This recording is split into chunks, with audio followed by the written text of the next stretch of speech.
We are in the book of Deuteronomy, the final address of Moses the prophet, given in the 11th month, first day of that month, of the 40th year of the Exodus, there at the plains of Moab, just across from Jericho.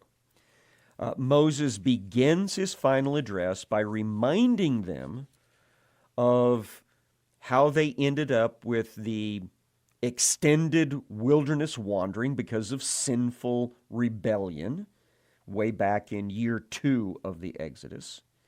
And then he starts describing in detail how the Israelis in the 40th year began their journey past Edom, past Moab, past Ammon, with the intention of crossing over to the plains of Moab and using that as their entry point into the land of Canaan. Last session, though, we had Moses retell the story of how the Ammonites that had control of the eastern shore of the northern Dead Sea, all of the Jordan Valley, and the eastern side of the Sea of Galilee, and the eastern side of the upper Jordan River, all the way up to the foothills of Mount Hermon. All of that territory was under the control of Ammonites, which are just another category of Canaanite. And that God already knew that these Canaanites, these Amorites, were part of that group that was so sinful that they needed to be evicted, or, if they tried to stay, executed. And so even though Moses tried to have a peaceful crossing of Sihon's territory, Sihon attacked, was defeated, and all of that property becomes Israeli annexed territory. Then Og, up in the north, up in the Golan, as we call it now, he attacks and is defeated, killed, and all his property ends up belonging to the Israelis in an annexed part of the Promised Land. And the last thing we were talking about is how Og was one of the final Rephaim, or giants, living on this eastern side of the Jordan Valley.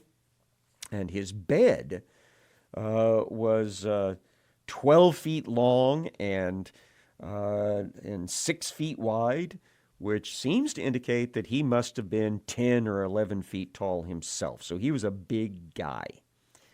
But God still helped the Israelis defeat him. So we pick up the story in chapter 3 of Deuteronomy, verse 12. Remember, Moses is the one that's recalling all of these things. When we took possession of this land at that time, now remember, that's only a few months ago, as Moses is giving this address, I gave to the Reubenites and the Gadites the territory beginning at Aroer, which is on the edge of the valley of the Arnon. So that's down on the east side of the Dead Sea, midpoint on the east side of the Dead Sea. And then half of the hill country of Gilead with its cities. So that takes us up past the Jabbok River, and probably about 3/4 of the way up the Jordan Valley on the east side. That's where Gilead is at, and so we're about halfway up. This is actually describing the Sihon territory, how that's given over then to one of the tribes that wants to live on this side. The rest of Gilead and all Bashan, so the rest that goes up past the eastern side of the Sea of Galilee and then up to the foothills of Mount Hermon, he says, The rest of Gilead and all Bashan, the kingdom of Og, that is, all the region of the Argob, I gave it to the half tribe of Manasseh. So that's the two tribes that get chunks here. All that portion of Bashan is called the land of Rephaim, or giants. Rephaim literally has to do with rising up again, I think. Let me double check that real quick here on the fly. It is based on a Hebrew verb that has the idea of being healed or coming back to life again or being reinvigorated, that sort of thing. And so probably the Hebrew word was focusing in on how vibrant these giants were, how invigorating they were in their life force. So all that portion of Bashan is called the land of the Rephaim. Yair, the Manassite, took all the region of Argob, that is Bashan, as far as the border of the Geshurites, and the Maacathites, and called the villages after his own name, Havot Yair. The dawning, I think, of Yair, or the encampment of Yair, as it is to this day. So now we've got some specific people that are well known to those reading this, hearing this, but reading it later, that ended up with that property.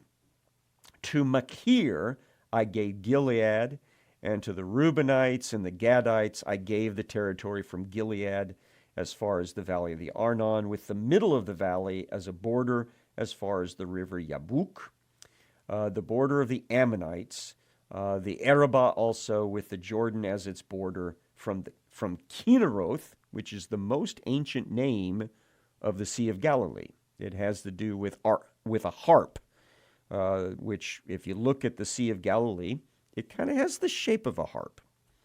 As far as the Sea of the Arabah, the Salt Sea, we call it the Dead Sea today, under the slopes of Pisgah on the east. Pisgah is the mountain ridge that is on the northeast corner of the Dead Sea Basin. Verse 18. I commanded you at that time, saying, He who is your God has given you this land to possess. All your men of valor shall cross over armed before your brothers and people of Israel. Only your wives, your little ones, and your livestock. I know that you have much livestock, which is really interesting when you think about this being the transcription of a verbal address. So he kind of repeats himself. I know you've got a lot of livestock because you told me so, right? They shall remain in the cities that I have given you until he who is gives rest to your brothers, that is the other tribes, as to you, and they also occupy the land that he who is your God gives them beyond the Jordan. Then each of you may return to the possession which I have given you.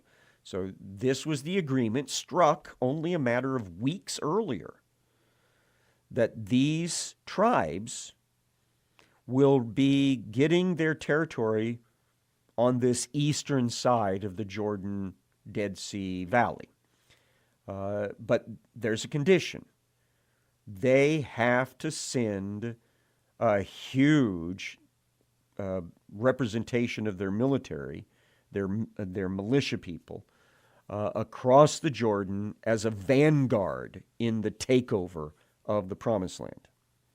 Once all the tribes on the western side of the Jordan Valley have gotten their territory sorted out, then they will be released to go back home.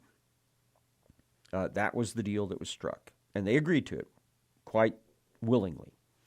Verse 21, and I commanded Joshua at that time, your eyes have seen all that he who is your God has done to these two kings. So will he who is do to all the kingdoms into which you are crossing. You shall not fear them, for it is he who is your God who fights for you. So this was a test run of sorts. It is the first fruits of battle against the Canaanites that God has been telling them was coming. And it has gone spectacularly. Doesn't seem like there's casualties on the Israeli side, only on the Canaanite side. And so Joshua is reminded at this time, this is the way that it can go once you cross the river. If you just follow God's lead, you don't have to be afraid of those Amorites, those Canaanites that are occupying big cities, strong cities on the other side of the Jordan. God will take care of them just like he took care of Sihon and Og. Trust him. Now, verse 23. This is a bit of Moses' heart showing. I pleaded with he who is at this time, saying, "Oh, he who is God, you have only begun to show your servant your greatness and your mighty hand." So you've only just got started showing me the power that you have in meting out judgment, justice against the Canaanites, dispossessing them, and moving your people into those places as you promised. For what God is there in heaven or on earth who can do such works and mighty acts as yours? So there is no supposed God, no God wannabe fallen angel that can do this sort of stuff. And then he says this, verse 25, please let me go over and see the good land beyond the Jordan, that good hill country and Lebanon. So he makes a request. God, please let me cross. Let me get into the promised land. Let me see you do the things over there that you're doing on this side. But, verse 26, he who is was angry with me because of you. Now, that's very human, isn't it? To blame others for something you did. Because there's no doubt about that. God called Moses on the carpet for allowing himself to become irritated with the Israelis about the water being brought out of the rock at the very beginning of this 40th year.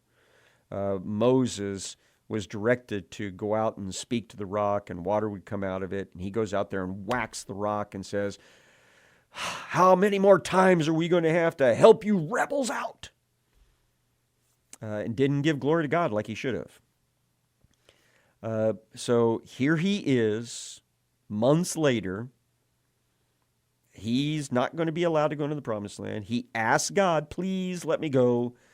And when God tells him no, it makes Moses sad and mad all over again. And he wants to share the blame around. That if you Israelis hadn't been that way, I wouldn't have got mad and got myself in trouble, right? So let's read it again. The Bible is real history. It tells us about people, warts and all, if you will. Verse 26, but he who is was angry with me because of you and would not listen to me. So no, God's not going to excuse Moses from the punishment.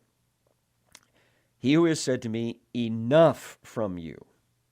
Do not speak to me of this matter again. Now, I don't know about you, but I know that when I had a parent or an authority figure tell me no and don't talk about this anymore, that they were serious. They didn't want to hear another word out of my mouth. And so Moses has just been told by God, knock it off.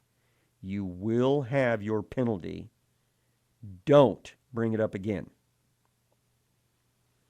So, verse 27, he repeats the instructions that Moses has been given. Something that apparently is going to happen right there at the tail end of his life. Go up to the top of Pisgah. Now, Pisgah is part of a ridgeline that is overlooking the Israeli encampment in the plains of Moab. This ridgeline is to the northeast of the Dead Sea. And so it's a perfect vantage point to look up and down the Dead Sea Jordan Valley. You can see a very long way. I am not altogether certain that you can see all the way to the Med, but it's possible that that might be the case.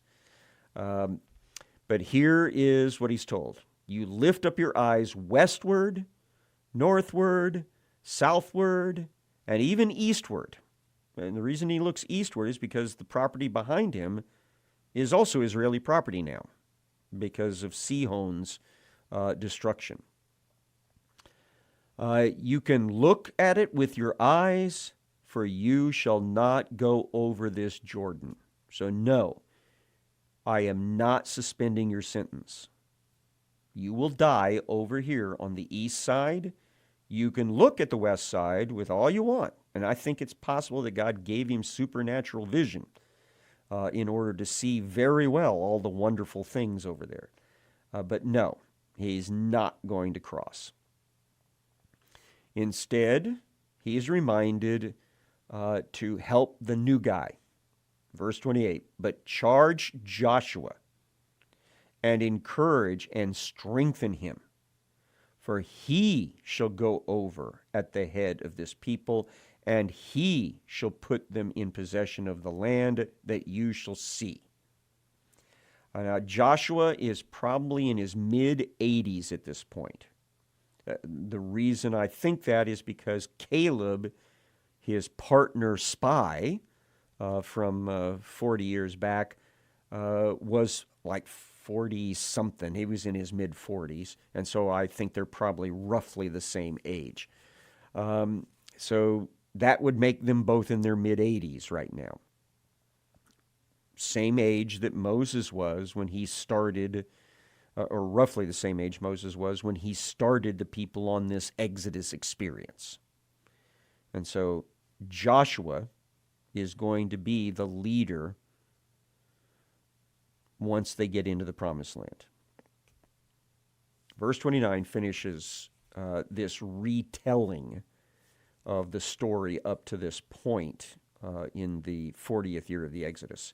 So we remained in the valley opposite Beth Peor. Now, Beth Peor is probably a little mountain ridge nearby Pisgah that was the place of the great pagan worship event that ended up getting a whole bunch of Israelis killed earlier in the 40th year of the Exodus. Chapter 4 now. Moses is now going to move into the next part of his address, the part that he'll spend most of his time on, and that is talking about God's word, God's law, how they're supposed to live when they get into the Promised Land. And so this is the part that gives the book its Greek name, Second Law, Deuteronomy. Chapter number 4. And now, O Israel, listen to the statutes and the rules that I am teaching you, and do them that you may live and go in and take possession of the land that he who is the God of your fathers is giving you. So here are the rules. Pay attention to them, because by doing them, you will live. You won't get yourself executed. Verse 2, you shall not add to the word that I command you, nor take from it, that you may keep the commandments of he who is your God that I command you. So Don't go overboard and make it tighter and tougher than it's supposed to be. That's exactly what the Pharisees did, right? And they got in trouble over that. And don't liberalize it. Don't say, well, that's not important, or that's not important. Don't worry about that. Just do it straight up. So here it is going to be a retelling of the legal system that the Israelis are supposed to live by in their promised land. Some of them are good principles for any people group, but some of them are very specific to the Israeli people. Verse 3, your eyes have seen what he who is did at Baal Peor, for he who is your God destroyed from among you all the men who followed the Baal of Peor. Now, Baal is a Canaanite word. It means master, Lord, and it is often applied to the senior god of the Canaanite pantheon. It can be applied to other gods as well, but typically it's the big guy, Baal himself, the thunder and lightning god. So he says, you guys know how a whole bunch of Israelis ended up dying in that fiasco. Verse 4, but you who held fast to he who is your God are all alive today. So you are alive because you followed the rules. Verse 5, see, I have taught you statutes and rules as he who is my God commanded me, that you should do them in the land that you are entering to possess, to take possession of it. Keep them and do them, for that will be your wisdom and your understanding in the sight of the peoples, who, when they hear all these statutes, will say, surely this great nation is a wise and understanding people. So this legal structure that he is going to restate is intended to help the Israelis avoid sinful practices and the death that comes with that, have longer lives, therefore, and to also show that they've got a good relationship with the Creator God and set an example for other nations, other ethnic groups out there that might be looking for such a kind and compassionate and loving God. Verse 7, for what great nation is there that has a God so near to it as he who is our God is to us, whenever we call upon him? What great nation is there that has statutes and rules so righteous as all this law that I have set before you today? So the Israelis have God right there in the camp, at the center of their encampment. That's how close he is to them. And he has given them fair laws, laws that are to help people live good, long, healthy lives. But such rules have to be adhered to in order to be of any use. Verse 9, only take care and keep your soul diligently. From time to time, I'll remind you of this. The word soul is a reference to individuality. So everybody is responsible for themselves. Everybody makes their own free will choices. And so take care, keep your soul diligently. Take responsibility for yourself, lest you forget the things that your eyes have seen, and lest they depart from your heart all the days of your life. Learn from history. I cannot tell you how much I stress this as I'm teaching the Word of God. We must study history to learn from its mistakes, to learn from its right choices, because we want to make the right choices in our own life and not repeat the mistakes of the past. That's how important history is to us. So make them known to your children and to your children's children. So we have to teach history to our kids and our grandkids so that they will learn from the mistakes of the past and have an example of the good things of the past. Verse 10, how on the day that you stood before he who is your God at Horeb, which is just another name for Mount Sinai, he who is said to me, gather the people to me that I may let them hear my words, so that they may learn to fear me all the days that they live on the earth, and that they may teach their children so. So now we're starting to introduce the next historical event that he wants to talk about, which is God's appearance to the Israeli people at Mount Sinai when he spoke aloud to them the first 10 representative commandments of his law. And so God did that on purpose, Moses said, to scare you into understanding how serious he was. That if you will fear him, that's the beginning of wisdom. That's the beginning of a good lifestyle. And so you came near and you stood at the foot of the mountain, while the mountain burned with fire to the heart of heaven, wrapped in darkness, cloud, and gloom. And then he who is spoke to you out of the midst of the fire. You heard the sound of the words, but you saw no form. There was only a voice. And so now Moses says, I want to remind you what it was like being there that day at Mount Sinai, when the formless God, the invisible God, came and spoke to us. And of course, those that are in their later 40s and in their 50s that Moses is talking to, they were there that day. They will remember it. It'll be one of the big events of their earlier life.